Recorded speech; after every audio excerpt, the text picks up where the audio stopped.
walking a straight line on the trail. For the most part, it's just lack of focus. You see the horse's head here, the horse's head there. By this time, I hope you've already been through the steps and you have the horse where he can flex in motion. If you can, we'll start with this guy and see if he can flex here. All right.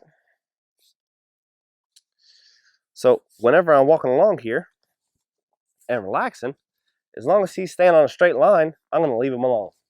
But whenever his attention goes up here, goes up there, I'm going to take him here and I'm going to flex him to the point of the shoulder here and the point of the shoulder there and leave him alone again.